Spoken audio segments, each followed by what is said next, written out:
Did you see my picture from Halloween? Very good. Oh.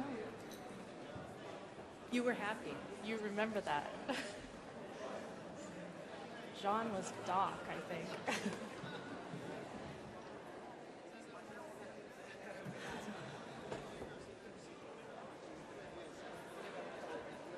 99 to 2005.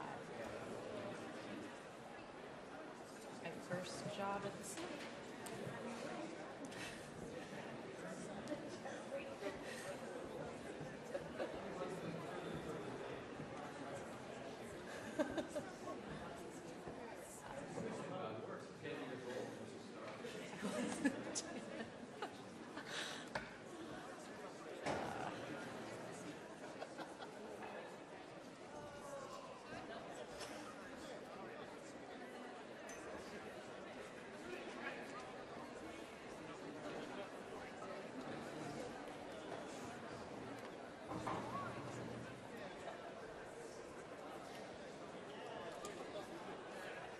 I don't know if any of you looked at the PDFs, but it didn't work. The PDF wasn't good. It was really weird. I don't know. Sorry, though, it wasn't very clear. It was a late Friday. I don't know why they did PDF.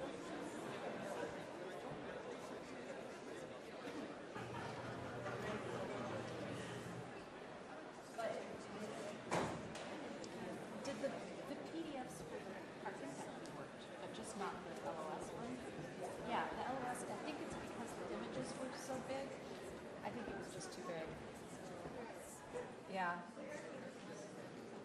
The LOS one was the one I wanted you to look at anyway, so.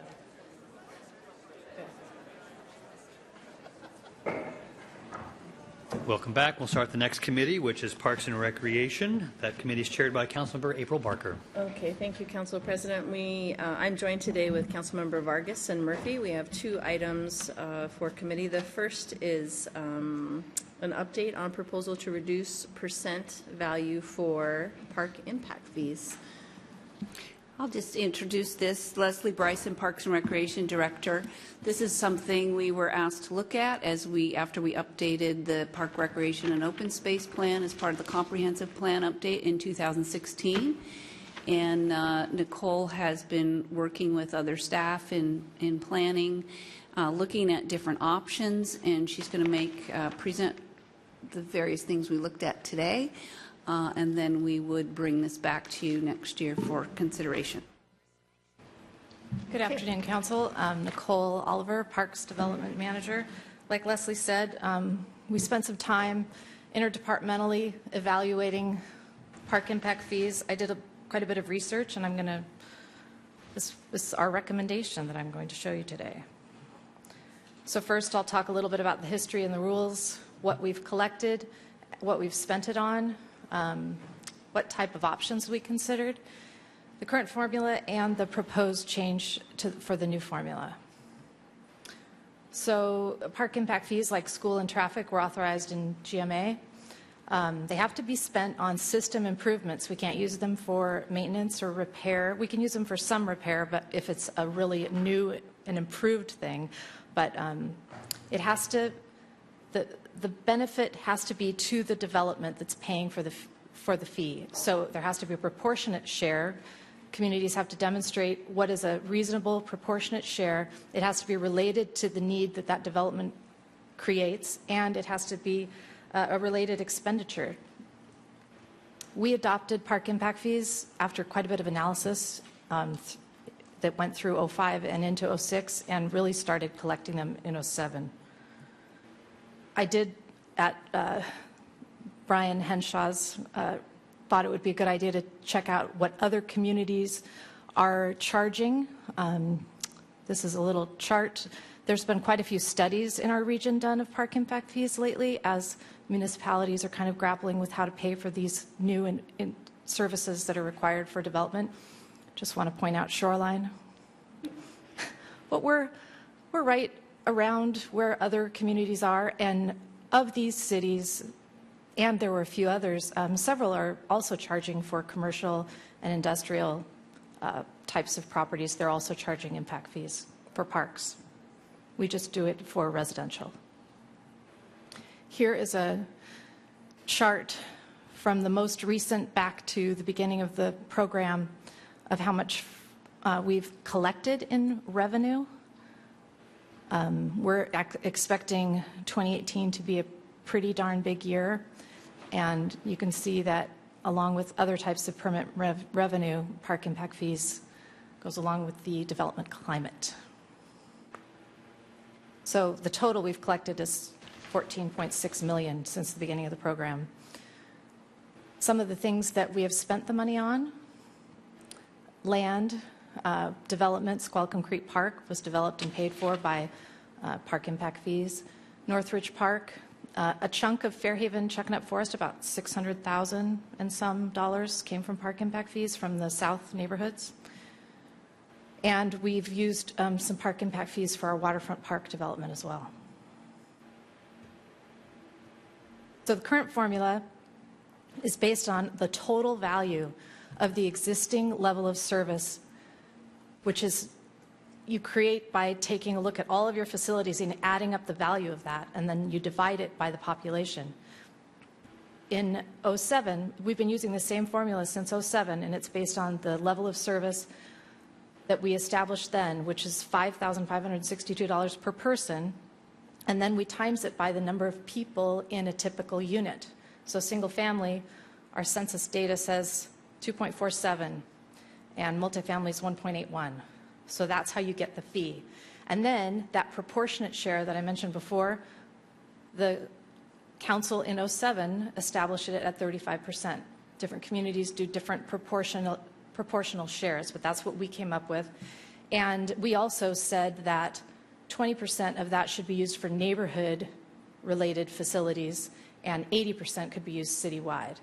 So we track exactly how much and for what projects are spent in each neighborhood, and I have a big fat report that if you ever want to look at, shows all that. So what we looked at, one of the things that we heard from some of the incentive discussion that happened at the end of 2016 was trying to go to a more equitable rate, maybe by bedroom. And we did look at that. We do have a census data that says that our average number of people per bedroom across the whole city is 0.93. You count all the bedrooms, there's 0.93 people in each one. So we were thinking, well, we could do that. We'd get our cost, our estimated cost per person, and then assess it by bedroom. But the planning department is having a heck of a time with these what is a bedroom, because they assess parking spaces by bedroom. So we had a big debate, an internal with the departments, and we talked about what that would mean and the whole more than 3 unrelateds and all the things that come with bedrooms. And we decided that was really problematic, and it might change the way developers design their projects. Plus, in all of the research I did, there's not one community I found that does it by bedroom. It's problematic. I did even run what some of the rates would have been for some of the recent bigger multifamily projects, and those rates for park impact fees would be much higher if we did a per bedroom rate, just as a information. We also looked at square footage. There are some communities that do that. We also thought that would, like all development, if you assess a fee based on anything, the development plan and the design will try and get within that, the lowest fee it can. We didn't want to design by impact fee, and we haven't been challenged before on the way we do our current fees. So the other thing that was suggested by Public Works, utilities, they figure out exactly how much they're going to spend for all their capital improvements, and then they do that system development charge, and that's how they charge for fees. But the reason a lot of parks departments don't do that is because you have to build exactly what you say you're going to build. And that gives, when you have an opportunity, you can't use park impact fees for that if it's not exactly what you said. It just is restricting, and we didn't want to do that. So the proposed formula is actually what was suggested in the PRO plan. It's keeping the same scenario of basing it on existing value, which is actually reduced because our population went up. So that number per person, because the population increased in our latest update, that number estimated, or the existing level of service went down $300. It was $5,500, now it's $5,200 in the adopted pro plan. And it was suggested that we could make enough money to cover our anticipated costs over the planning period if we went down to 31%, that proportionate share, if we just lowered it a little bit. We still would make enough, according to our anticipated revenue, if all the people come, to cover what park impact fees cover in the capital plan, which is about $50 million. So again, we'd keep exactly the same formula. We would just update to the current existing level of service cost and then reduce it to 31%. That's where we landed. That would make the old rate, there it is, $5,500, single families pay $4,800, multifamily pay $35, and the proposed would reduce it to $5,243 at 31%, for a reduction of almost $800 for single family and a little under $600 for multifamily. We think that this would give us enough revenue. We're bringing in more than we expected, but then we budgeted for revenue because of the building boom that's happening and the number of new units coming on. It would be consistent with the adopted pro plan. It would provide some relief, incentives for development, and we are going to do a full update to the pro plan in 2020, and we could reevaluate it then. We came up with this idea because we really didn't want to change the formula, but we wanted to come back with something, and this is where we landed. Is that it? Thank you so much, committee members. Roxanne. I like it a lot. I like the thought that went into it. I appreciate that it's less of an impact on people that are trying to pull projects together, but yet we can still, increase our costs or, maintain the same level of our revenues from it. So I support this. And if it goes forward and we completely adopt it, I really hope there's going to be great outreach to the business communities to let people know about the difference of the rates, and maybe that will help projects pencil. Pinky? I appreciate you guys looking at this because we got a lot of feedback about these impact fees. So I appreciate that it's been a reduction. I am a little concerned, though. A lot of the feedback we get around barriers to actually building things has a lot to do with our impact fees.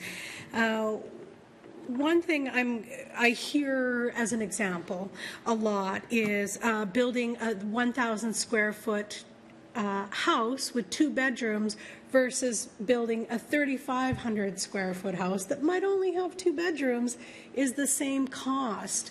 And there is a loss of equitability there, and it feels like a barrier. For example, if we were to move forward on things like ADUs, if it's a 2-bedroom, if I'm looking at this correctly, so double the cost of $5,500 would be $11,000 for people just in impact fees, just to build maybe a 1,000-foot ADU. So it seems like still quite a bit of a barrier. Well, ADUs actually in the current code are treated as multifamily, but, well, maybe I'll let Leslie talk about ADUs. Well, it would just be the multifamily rate for an ADU, and it would be $2,941 for the whole unit, no matter if it was a 1-bedroom or a 2-bedroom ADU. That's current. That would be under the current scenario for what we're charging ADUs. Under the bedroom scenario that we looked at, though, an ADU, whether it was 1 or 2 bedrooms, would cost more than 1 bedroom. And then if you added on to an existing house, added on a bedroom, would you also then charge a new impact fee because you're adding a bedroom? Those were some of the things we looked at in charging by the bedroom. So in regards to like the size comparison, is there anything that we can do to compensate for the difference? Because that is significant for people who might be building The something a lot impact, smaller. so 2 bedrooms, whether it's a 3,000 square foot house or a 1,000 square foot house, the impact of 2 bedrooms is the same. It's not based on the size of the house, it's based on the number of people in the unit, and that's the impact on your park system. So in that, however, the difference is if you have a 5-bedroom house versus a 2-bedroom house. But again, we get into that complication of what is a bedroom. Developers may be trying to work around it's a music room or it's a den and not a bedroom. So Is the planners thought that would be difficult to implement. Is there a way that we could have a tiered system, like yes, bedroom, but also a square footage? Like there's We just actually a talked little about bit of that. inequality there. We did talk about that. We talked about like doing it by bedroom and or over a certain square foot threshold. But then Chris Behe went back and did an analysis of what has been built over the last 3 years, just to take a look at what types of bedrooms, and we ran a bunch of scenarios with a bedroom, and the amount of funds that we'd actually collect was really quite close with a bedroom scenario or continuing with this scenario. It didn't really change the amount of projected impact fees that we would collect in a typical building year, typical being the number of bedrooms built in the last 3 years on average of different size units or houses. Most single-family houses are 3 bedrooms Yeah. that are being built. Okay, I would have to agree that I think it could get very convoluted going into bedroom. I'm wondering, is it to have the conversation regarding impact fees and to go back to our goals of the environment and the economy and social justice and all those things, is the conversation about ADUs attached and detached where they're allowed, does that need to be happening with park impact fees here or when we are revising that ADU plan? That was one of your first questions about if we're trying to incentivize, especially building within where we already have services, we already have sewer, we already have all those things. Is that conversation going to be within I'm going to this? let the planning Just a director second. answer Yeah. that one. First. I'm going to ask Rick Sepler to come up and respond to that because we have been having, in this whole conversation about park impact fees, we did have the related conversation about ADUs. Well, and to reassure you, that matter will be arriving to council at some future date. And during that discussion, we will discuss the broader issue about whether an accessory use has its separate impact fee associated with it or not, regardless of what the outcome would be. And we've talked internally about what are the relative impacts that occur. If someone builds on a bedroom, we wouldn't assess an increased fee. If someone builds on an ADU, similarly, would we consider doing it then? So I think it's best seen at that time because we're also going to have to look at transportation impact fees and other fees. Thank you.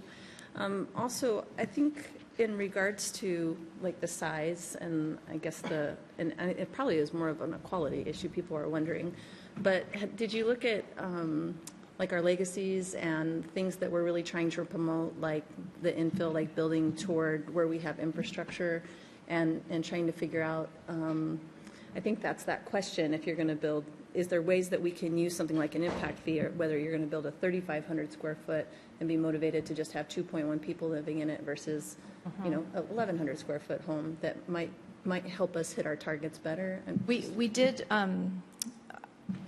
talk about the infill toolkit housing forms generally and how grappling with whether some of those projects could be deemed a multifamily project or not. That the townhomes are right now already, depending on the way the application comes in, sometimes they're treated as multifamily, but they also can be treated as single family. So using the infill toolkit to determine what type of house it is, if it's a single family or multifamily, we have the discretion to do that. And that by keeping it single family or multifamily, the way we've looked at it and our studies have found and projecting it out, moving to bedroom doesn't really change it. It would give us a little bit more money, it was something like $400,000 or $500,000 maybe, I think. But the grappling and it's a simple method. We haven't been challenged, which is important with impact fees. We don't want to have our park impact fees design our community. We want people to come up with the very best design. And so we can incentivize in urban villages in other ways with park impact fees. That was another thing that was discussed as a possibility, similarly to how we do with transportation impact fees. But we haven't really studied what that would do. If that's something you want us to take a look at, we could. That was another thing that was suggested back when we talked about incentives. But generally, what we were trying to do is update the formula and just look at it again. And we want to be accurate and have it accurately reflect the existing level of service as is stated in our pro plan. No matter what, we need to do that. So if you want to, at this point, give us some direction, we can bring back an ordinance in January. So my suggestion would, where you've gotten to, I think is fine. We're going to have a lot bigger of a discussion talking about talking about our budget, talking about sustainability, talking about meeting those goals. And I think that would be a secondary, very good conversation to have after we get this far, on looking at those barriers that might be there whenever we're achieving the things we want, like infill. So yes, from me, I don't know how the rest of the committee feels. They can let you know. I would like to see that next step happen. As far as this one, I'm just wondering, we are seeing that what was expected of that pushing into urban centers. Do you have some type of trigger here that once we meet our density goal, if we have met it before we thought we did, that it will trigger you to go reevaluate this again if we get more population than we expected? Well, the pro plan does get to be updated every 6 years. Yeah. So we haven't updated this particular fee, and we would like to, as part of the pro plan update, look at it each time. But this is kind of a in between right now. What can we do to at least make it consistent with have our formula be accurate and do something, because we have spoken several times now about reducing park impact fees, and this is one way we could do it now. Would the committee, Roxanne. I just wanted to add to how important it is to keep that formula understandable, because it gets very complicated with things like bedrooms and definitions and things like that, and people need that reliability so they can figure their math, so they can work with the regular policy departments and understand what permit they need to get and how much it'll cost. Would you all agree with the direction that I gave? Do you have any? Okay. All right. Pinky? I do agree with that direction. I would like us to look at something, whether it be incentives for smaller homes or those kinds of things, to find a way to encourage people to get through the barriers of building. Right now, we have a housing crisis, and anything that we can do, obviously, to make that happen and reduce as many of the barriers to actually building homes would be great. Roxanne? One other thing we have to ensure is that we're fair to all applicants. And if we start picking things out like single-family homes, I get worried about the fairness. Not to disrespect that need in our community, but it's with the absolute understanding that we need the permit to be fair to all applicants. Okay. Just a moment, Michael. I know you're struggling right now, but let the committee get through. So I do have a question on that.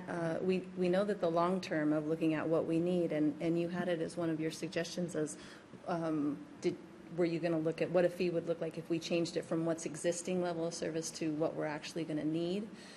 Was that your third point, I think, that you suggested?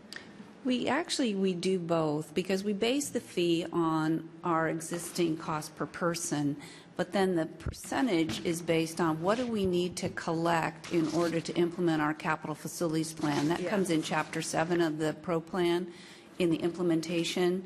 So we come up with, these are all the things we're going to build, how are we going to fund it? We have to make some assumptions, and one of those assumptions was we would have a Greenway 4 levy, and we do have a Greenway 4 levy, and that we would continue to have grants and other types of funding that we traditionally have gotten, and then we would need X amount of dollars of park impact fees to make up the difference. And in the PRO plan, that number came out to be, well, we could reduce it to 31% and still achieve all of our capital facility goals. Including that base rate on shared costs for future system improvement. That was your third. Yeah, that's more that's the rule about how the impact fee must be designed. Okay. All right. So is your direction, is it clear for you? It looks like it's from the committee. I want to just delay you a little bit further, Michael, because I can see how much it's struggling to keep you from commenting. But here you go. Michael, please say your piece. Well, I worry that we're wandering into risky territory. The legal basis for impact fees is very clear, and it cannot be used as an incentive for driving urban development. In other words, you can't pick preferred forms of development and decide to lower the impacts for those. That's actually not what the law is for. The impact fees are designed to offset the impacts that are in proportion and in direct relationship to new development. So the tie is to new development, not the tie is to the kinds of new development. I suggest that our park impact fees do need reform, but they need reform more along the lines of our traffic impact fees, where we were able to lower impact fees, not just because we thought it was a good idea, but because we could make a clear case that building in certain locations had less of an impact on our transportation system than building in other locations. So if we would like to, quote unquote, create incentives for development, I think you need to look at what areas are actually generating financial impact. It's also important to realize that what is not paid for by impact fees then must come from other sources, voter-approved levies and the general fund. The reason why we can keep our impact fees where we do at 35 or 31% is because we're drawing on those other sources. And so I think there's a deeper policy issue which has to do with what percentage of the new parks is paid for by new development as opposed to new parks being paid for by existing development. That to me is the fundamental policy question. And so I wonder if dropping the impact fee is actually fair to current property owners who, because we're paying for some of our capital out of the voter-approved levy, for example. We wouldn't need a certain degree of voter-approved levy if we had a higher degree of impact fees that paid for more of the new park development on the periphery. Now, that isn't true because for all things, because a lot of our parks that we're developing are actually in existing areas, and so that impact fees wouldn't be covered. So I guess I would redirect the entire conversation back to what kind of impacts are created by new development and where are they, and how can we adjust our rate to pay for the new development, which is a location issue as opposed to a kind of housing type issue. Okay. Well, I would just defer to go back to the original. I know Pinky did talk about incentives, but the original direction was to look at our fees and where they might be creating barriers and where it would legally be allowed, like when we have the ADU conversation, as to where are we applying those impact fees. So just to be clear that that was the original direction, and then it continued into conversation. So with what Michael said, does the committee have any changes to how we decided to move forward? Roxanne? Well, I just still love to Yeah. see an ordinance, because that's going to be where we're going to have to make some really key decisions, because we can't solve all of these problems through the park impact fees. We'd have to do a comprehensive look at all of the impact fees and ways that we can assist for some of the special interests or needs, because this is just one set of revenue that we get that helps so many other sections of our government. Okay. Thank you, Nicole. Our second item is presentation of level of service analysis for Parks and Recreation. So, Leslie? This is just a follow-up to the work we've been doing this year at your direction to look at analyzing our level of service for Parks and Recreation. And Nicole has some new information to present to you. Okay. So you may recall, back in July, I brought forward some of our initial study results. Since then, I had a wonderful GIS intern from Western who, for free, went out and got address points on every trash can and bench in every park. He's now heading out to do lighting, signage, and counting parking stalls. So what we've done is meshed in and combined the study of the specific park amenities with the study of kind of area-wide work that we already did. And this is our level of service analysis that we can now use moving forward to continue to refine and become the basis for our maintenance management system. So you may recall we defined 6 study areas, and we based it on land acreage and access. Pardon me, oops. That's not very helpful. There you go. The study areas were based on land area and access. We have population, current and future, open space acreage, miles of trails, and then I took the average maintenance costs over 2014 to 2016 in each of the parks. Neighborhood and community parks is what we're focusing on. We got some social information with the free and reduced lunch program, and then we did a full analysis now of the park amenities in each park. So here's our study areas.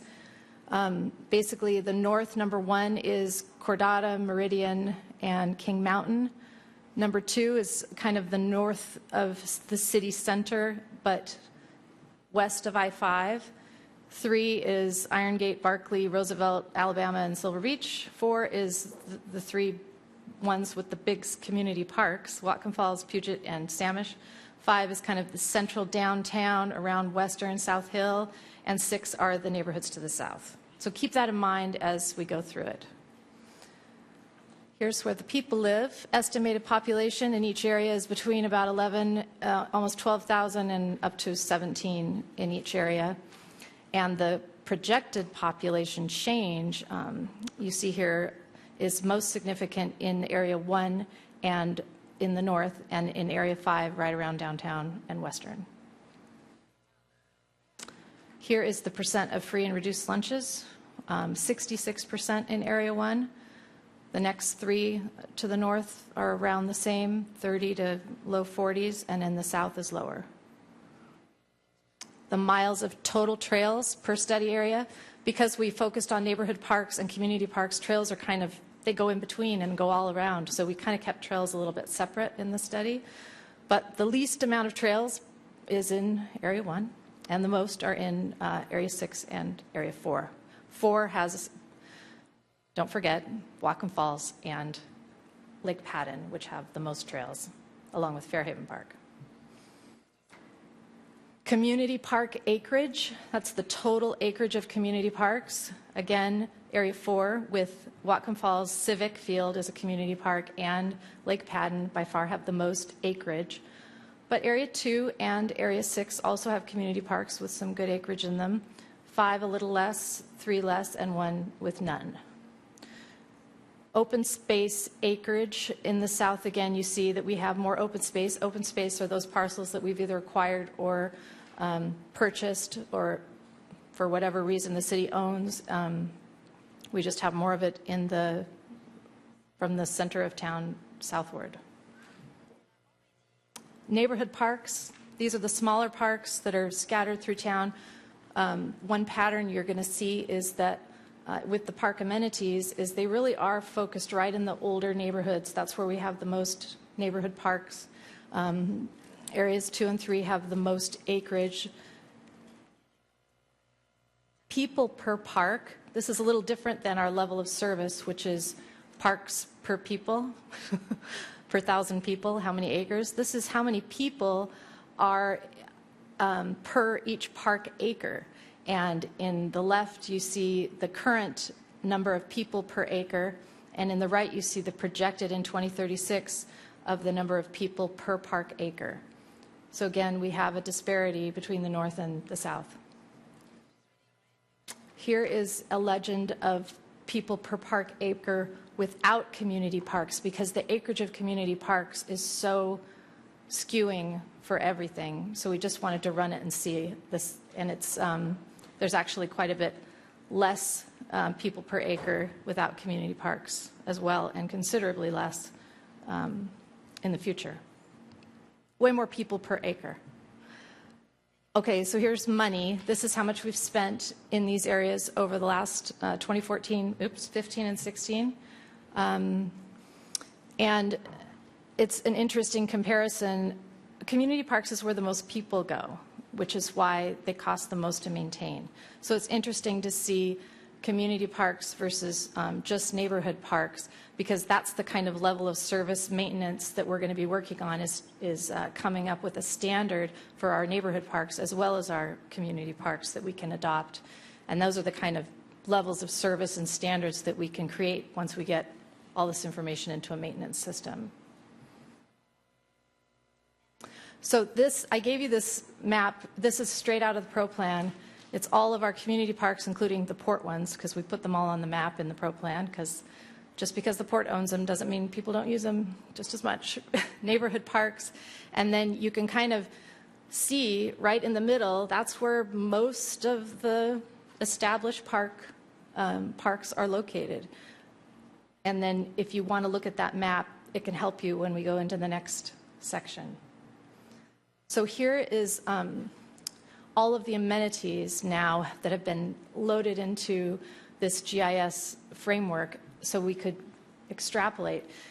There's so many things that we track in our parks. We have every bench, sign, parking. So we combine them into 9. Actually, I think there's 10. There's 10 kind of groups of things and gave them each a rating. Because just because there's a sign doesn't mean that park is that much better than.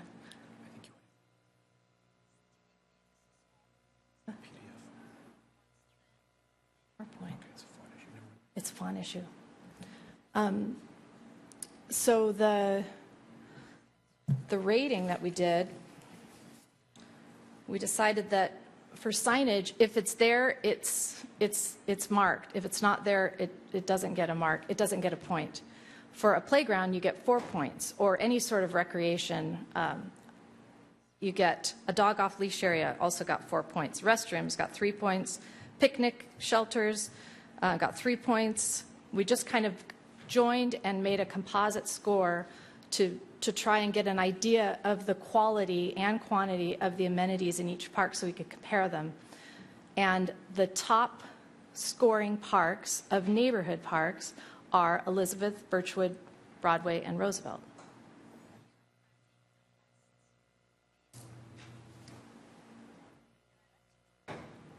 Acreage, we thought about trying to bring that in a composite way, but it's not very easy to do. So just comparing acreage, as far as neighborhood parks, Cordata Neighborhood Park is the biggest in acreage. And trail miles, also Cordata Neighborhood Park and Roosevelt Park are the two with the most trails. We gave 2 points for any park that had a trail more than half a mile, because that we figured was an amenity, that you could go there and walk on a trail for half a mile. So then when you break down those scores into the study areas, these are where the neighborhood parks total score by study area, the totals, surprisingly, in a way, Area 2, which you might recall is Birchwood, Columbia, Cornwall Park, Sunnyland, and the Leonard Streets, scored the highest. They have the most amenities, the most neighborhood parks with the most amenities in the city, followed by Area 3 and Area 5. So again, we're concentrating, those neighborhood parks have been developed the most in our neighborhoods that are the most, they've been around longest, and we've had people living there, and we've developed the parks. But this is just neighborhood park.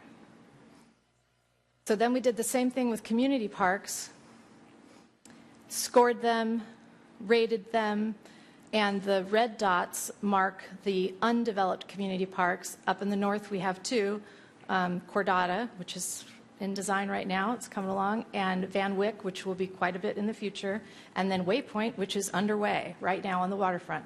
Those are the 3 undeveloped community parks that we own. So again, these are composite scores, and this is another way to look at them. We have this ArcGIS Tableau format that we can make this into HTML and make it available on the web so people can kind of look at how our parks compare in different ways. The highest scoring with the most amenities is Lake Padden, and then you see the order. And then acreage-wise, Lake Padden, Whatcom Falls, we did that separately again, acreage, and then that's trail miles is the middle column, and parking, you'll see that Civic, by far, in a way, has the most parking. And then when we put those communities park scores into our study areas, obviously Area 4 has the highest score because of Whatcom Falls, Civic, and Lake Patton. Okay, so that is the end of all of the level of service analysis that we've done. And now, the last thing I did was what April keeps asking me for, which is the waterfront access. So we took a model that we use in the park plan of walkability and put every point on a map where people can access the water, even if it's just a trail, a public trail along the water. And then we did our walkability analysis to see how far away was a 1/2 mile walking distance. And then we looked at how many people live in those areas. So then you get a better understanding of how many people live. And the biggest is around Patton and Marine Park. And then the top, for sure, is Maritime Heritage Park with 1,900 people in a 1/2 mile walking distance. And when we add Waypoint Park there, that's going to serve additional residents. So that's your waterfront equity access analysis. So with the analysis on that, it was, this originally came up because I think it was the Columbia Neighborhood Association that came on with a very specific project, which was the Broadway overpass. And the mayor had a great, I thought, a point of that we really need to look at those access points, like not just, is there a beach there that you can access, but how are we getting people to these access points? And so I know like the Little Squalicum Creek, it's already in the pro plan to do a better parking area there and make it ADA, I think, so people can get down. But are you going to start looking at that too, about what those connection points are to actually get here? Well, now that we have an understanding of how many people live close to the current spots, we can better decide which places are the best place to create more access. Cornwall Beach Park and the waterfront parks along the waterway, the continuing work down there is going to improve access immensely for everyone. Yeah. So, yeah. And so lastly, we're going to finish collecting data. We're going to work with Public Works to help get a maintenance management system. We're going to evaluate each park with some industry standards so we can have that in the pro plan hopefully by 2020. And we also are working with Public Works to come up with better ways to evaluate and prioritize our maintenance projects and use this data to update the pro plan in 2020. Thank you, Nicole. Committee members? Pinky? I think you did an excellent job. This is very comprehensive, and this is more what we were asking for in regards to very thorough analysis. So thank you, and I do appreciate us looking at access points and defining what access points actually mean, whether it just means you can walk in there or what access really means. Thank you. Welcome. I think with that, I would be very interested. One of the reasons why this came up in the pro plan is some neighbors had brought me forward to a park behind Shuckson. And it was a park that had just been neglected for a really long period of time. And it was like, so then when I asked Chris Behe to like, well, how many children are living around this space? How many people? It was almost the same number as living around Elizabeth Park, which was getting a tremendous amount of maintenance. And then the question was, well, is the maintenance what's bringing the people, or is the lack of maintenance what's keeping the people away? Mm-hmm. So as you move forward with this, I'd be very interested in figuring out how you're going to know if some of these parks are getting left off with these maintenance management. I know we have a new director of that department, so that could be different. But I'm just interested in knowing how you go back and what are your calculations of knowing, did we succeed in this? Did this make a difference? What are those performance measures going to look like for us? And that's what this can be the basis of developing. Yeah. So it was a really good effort for us too. No small task, Nicole. A big deal. Committee members, yeah, that's a very big April, one. just to respond to your last comment, that is we're going to evaluate, and I've asked Steve Januszewski, our operations manager. There is an industry standard that you can use. You can evaluate park by park. He's very familiar with it, and we are going to do that. And that's what you would see is, are we maintaining our parks at the same level, regardless of where they're located? Awesome. So that's our next step. Thank you, Leslie, and thank your department.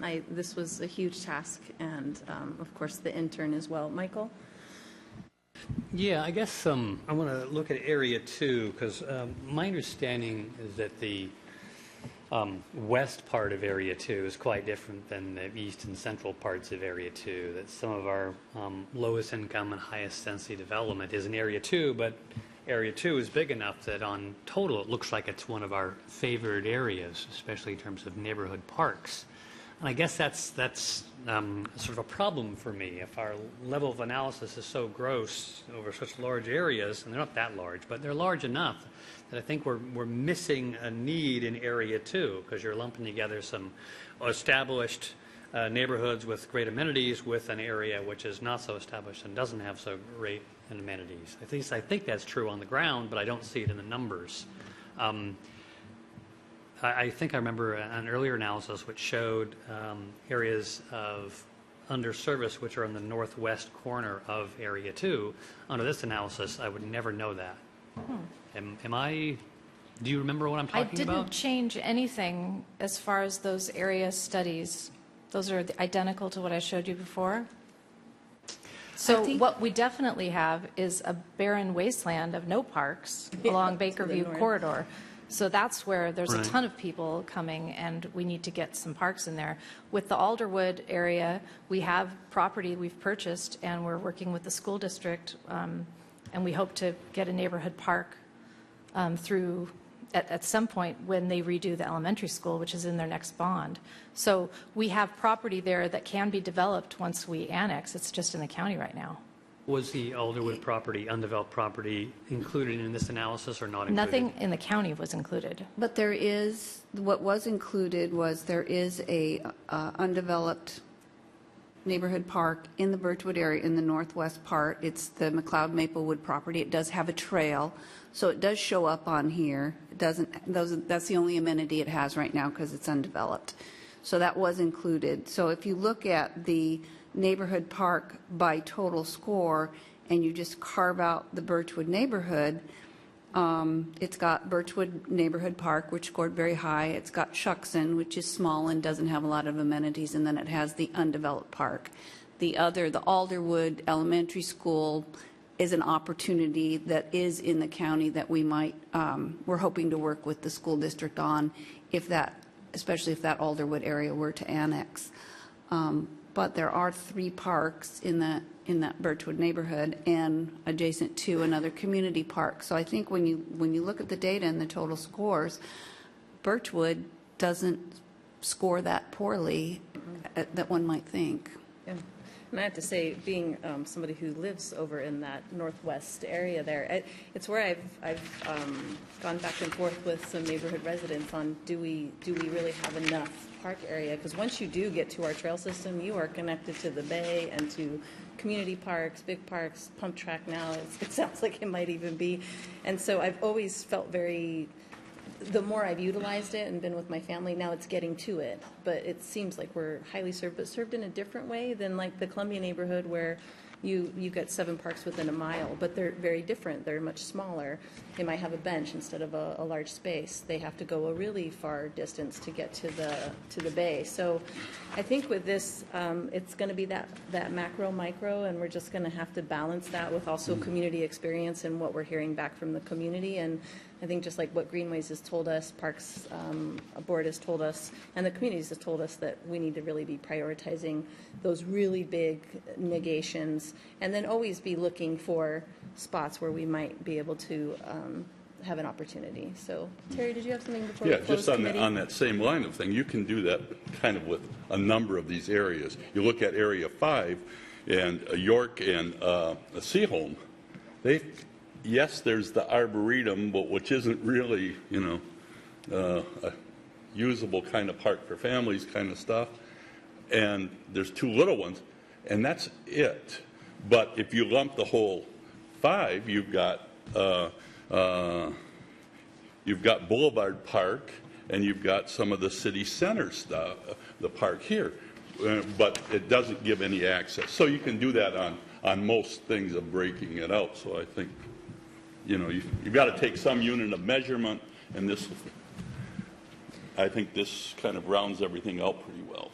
and showing. Okay, we'll do Michael's comment and then we'll end committee. Well, this is a lot of great data, and I think it helps focus things, and it is a great deal of information. I think of areas where I want to make sure that where the density of need is greatest, that we meet it with the highest level of service. Where we have areas of low income and high population density, like say Roosevelt, but Roosevelt is within Area 3, and Area 3 apparently has no problem.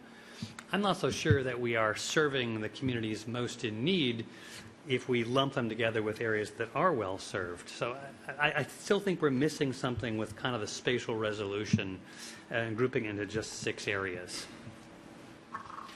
Okay, thank you. Still- One more, sorry. sorry. Go ahead. Do you want to respond? Okay, Roxanne, and then we'll let Leslie respond. Okay, Leslie? We still combine this, though, with our that same. park recreation and open space plan to show where we do have need to add additional parks that are underserved. There is always opportunity to add more facilities in underserved areas, but Roosevelt Park, being a low-income neighborhood, Roosevelt Park is one of the neighborhood parks that scored highest because it does have, it is a larger neighborhood park and it has a lot of amenities, and it is in a high-density neighborhood. Lower income. Roxanne? Totally separately, I was wondering how the Parks Department was going to do outreach about the Lake Patton algae blooms that could be potentially releasing toxins. And I was so happy to see in my cruise around Lake Patton yesterday that there are wonderful aid boards that are placed at so many of the entry points around the lake. That was so strategically done, especially to get the attention of the community members. So thank you for protecting our people and the pets. I really appreciate it. Okay, with that, end of committee. Great, thank you very much. We'll go on.